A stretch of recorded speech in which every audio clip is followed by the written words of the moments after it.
Hey guys, Idris is here with a new video. This one is gonna be a new build guide. This time around it's a series rule, Ignite Elementalist. We're going golems, we're going ignites, and we're going at series rule. This is new stuff. It was added this patch, this update. It's a Uber Atziri drop, and it's a pretty unique one. It's a pretty cool one. So it grants level 20 Queen's Demand skill. The skill is this one. It alternates between Flames of Judgment and Storm of Judgments. Also have cannot be stunned and damage can be reflected, which is pretty nice. So yeah, these skills are, so this is Flames of Judgment and this is Storms of Judgment. It's a series kind of two skills, right? So yeah, we can see here the spells have pretty good base damage, pretty good coverage. That's why. So it's viable? Question mark, maybe. Yeah, currently I'm clearing like T16s, no problem, but bossing damage is not great. As you would expect, I'm running Blood Magic Mortal Conviction with this Malachi's Awakening. Pretty cool utilization of this helmet. But yeah, let me run a map real quick and then we'll get to build guide.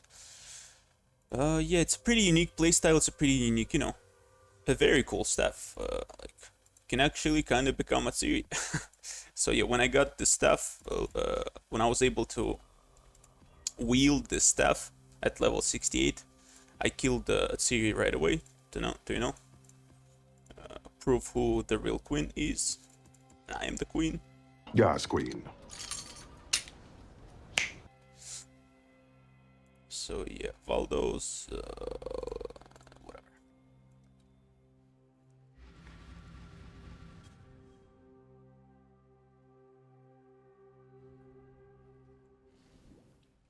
Yeah, as I said, these skills have pretty good coverage, and Ignite Proliferation works wonders. Of course, it's very comfortable. But there's a big but. Usually the bigger the better, but not this time around. I hope you've enjoyed your brief it's pretty bad. Well, victories. it's the worst part about this is that, like, sometimes when you cast Queen's Demand, it just skips a cast as like it just did now. I was trying to find intervals, you know, like, what's the better tempo to do these casts at. It's a pretty well-known bug. It's like on the high priority bug list at GGG, but this feels terrible, guys. This is like, the cast time is long as fuck, and as you can see, it just skips it, and it does it pretty frequently. I assume it's it interacts weirdly with less duration, because without less duration kind of works better. Sick. Yeah, without less duration, as you can see, it kind of casts. You know, maybe there's an internal cooldown or something that also secondary duration that also gets affected by secondary duration and stuff like that. But fuck, this is uncomfortable. You know, what is this like? Yeah. This is super uncomfortable for high level mapping. As you can see, like, you need to be casting spells at monsters because they're gonna kill you in this ultimatum, yeah? But yeah. Otherwise, defenses are great. A lot of regen, a lot of fizz damage mitigation. I'm having like up to 90% fizz damage mitigation. Elementalist is broken. Elementalist is very strong. Basically suck it in any skill. You can go Fireball, you can go Burning Arrow, which a lot of people are doing right now, right? I can go, what is it? Armageddon Brand, Cremation, whatever. Just go Elementalist and stack golems. They give a shit ton of damage, they give a shit ton of survivability, and yeah. Now let me kill the boss real quick, and I'll get to it. But yeah, as you guys saw, like, it's terrible. It feels terrible to skip a cast in an ultimatum. if cast time wasn't that long, maybe it didn't feel bad. And you know, those kind of small factors, they just add up. And in the end, I was like, yesterday I was playing pretty late. I stayed up till like 4 a.m. playing this, and I was pretty frustrated. I was tired. It was a long day, and not getting casts, you know, I was very irritated. But yeah, as you can see, they kind of burn. We utilize Ember Wake. This allows us to inflict an additional ignite on an enemy. So yeah, for bossing, I guess it's not mandatory, but I saw there's multiple people on PoE Ninja who are doing this build, like staff shenanigans. They all were using Ember Wake, and it kind of makes sense, right? Because if you overlap Flames of Judgment, and you can do it pretty frequently. For example, if June is the boss, right? I cast the Flames of Judgment like behind her, because one goes off where I'm standing and the other one is going off at my cursor. So yeah, you overlap it, you wave a conviction plus Hex Touch, flammability, and they kind of burn. Yeah, it was a T16 Necropolis boss. What took like 10 to 12 seconds or something. Not bad, not good, but yeah. As I said, it's a pretty solid build. It's pretty straightforward. You kind of know how to scale it. Nothing too complicated, yeah, but I feel so bad. Yeah, I'm currently running this. I don't know if it's optimal setup, but I felt like it's you know, comfy. You just slap it on and don't care about mana costs. You don't care about nothing, basically. Yeah, gives a lot of flat damage to spells. Pretty cool. I'm running Primordial Chain because more golems as well as Anima Stone. I'm having Transcendent Mind for top multi, but yeah, I'm jumping from one to another. So I'm currently running 9, which is kind of the maximum, right? The well-known maximum. So yeah, boots, life resist. I got this okay enchant. On build, I'm running just the usual Stygian Vice with life and some fire and cold damage to spells. Pretty good. Gloves, life resist, some dex. Kiam's Heart, just slap it on, don't care. Gives a shit ton of life. I'm still 4.7k HP. You know, not ideal, but kind of surviving. And yeah, not getting stunned with this is a pretty big deal. It's pretty cool. Yeah, this staff is dirty cheap. It can get you started. When I started mapping with this, like at level 68 and up, it was like damage was overkill because it's level 20, right away. So a high as fuck flat. I think it's like Flames of Judgment have up to 3k fire damage, and Storms of Judgment have like 1.5 to 2k. You can look it up at PoEDB, the numbers, and look how you want to scale it if you want to take this build a little bit more seriously. But I think I've had enough of this, man. It feels super weird, super bad, like missing casts. So I'm just gonna switch to Burning Arrow or something. Yeah, maybe I'll start with an Armageddon Brand or something for now. But yeah, Atziri's Rule and the Ember Wake, as I said, a pretty cool concept that you can ignite an additional ignite. But enemies burn 51% slower. It's a very big deal. We have to negate it as much as we can. It basically says you're dealing 50% less DPS. The way we negate it is with these cluster jewels. Blowback ignites you, inflict deal 15% faster. I'm currently having only 2 blowbacks, which means in total 21% slower the burns. Ideally you want to stack 4 of them, but these motherfuckers are super expensive right now. They're like what, 1.5x. They were the same yesterday, kinda. But yeah, because everybody's playing Burning Arrow, and I think I'm gonna join it too. Because yeah, this feels super clunky. Like this interaction, as you can see, like it also takes a good like 0.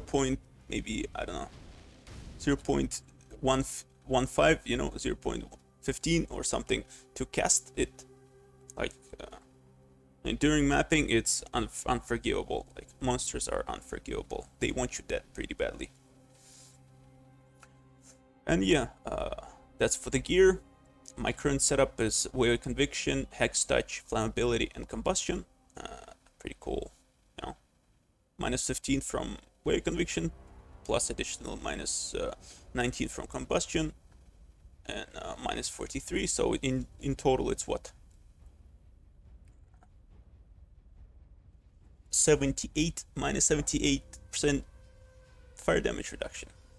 A lot, right? Yeah. Necessary on bossing, kinda. Series rule, you just socket and spore gems, they don't have to be linked.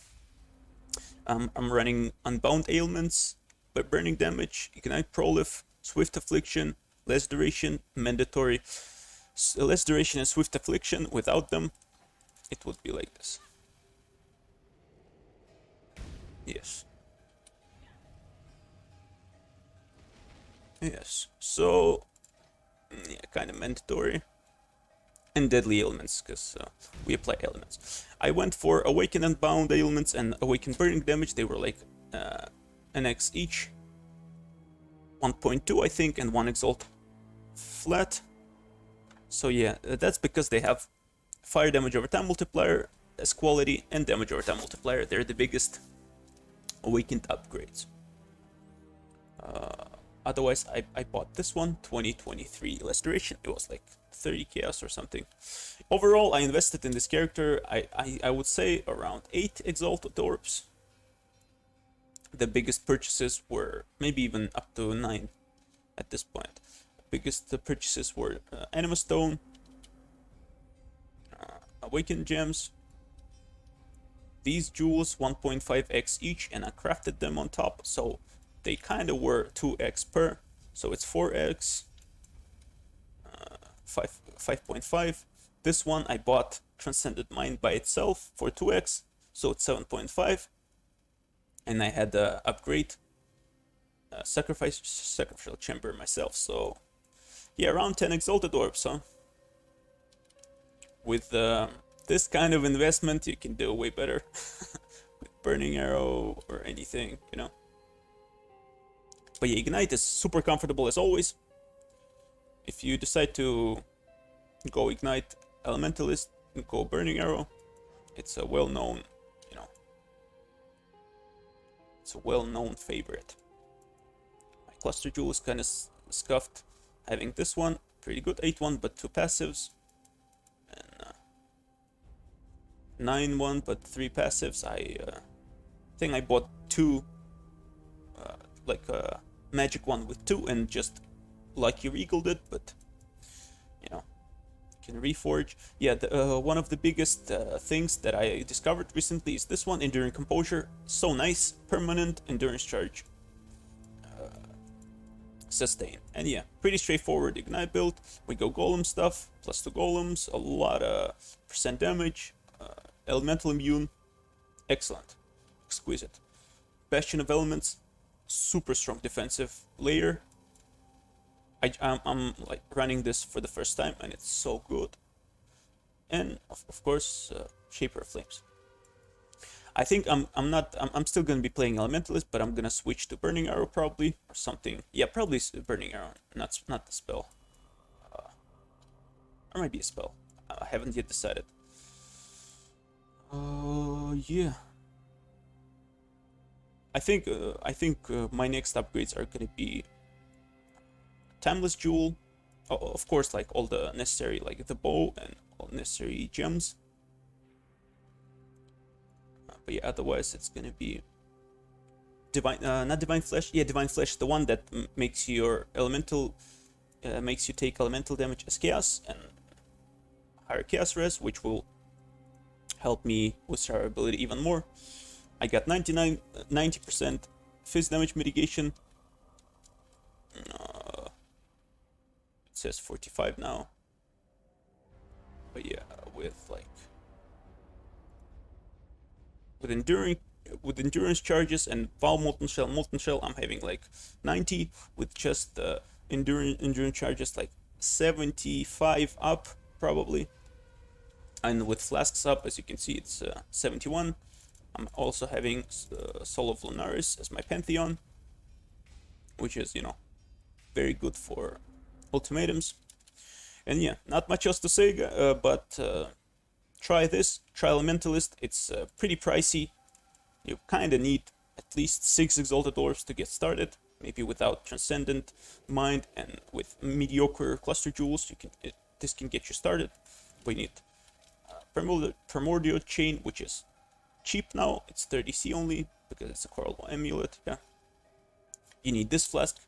It's very good for mapping and stuff like that. And yeah, Anima Stone and a couple of jewels. I'm running Primordial Eminence plus Primordial Harmony, not Might, because Might is very pricey and we don't really need the golem damage in this.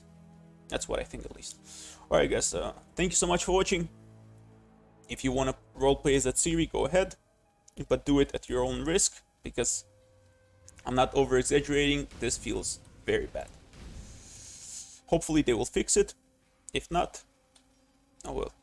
In today's patch they didn't. So yeah. If you have any questions about this build or any other I did, or you're just struggling with some you know, PoE is a difficult game, I'm here to help if I can. Go ahead, ask me questions. You know, if you got something interesting to share, you're very welcome on my stream. Alright guys, thank you so much for watching, and I'll see you in the next one.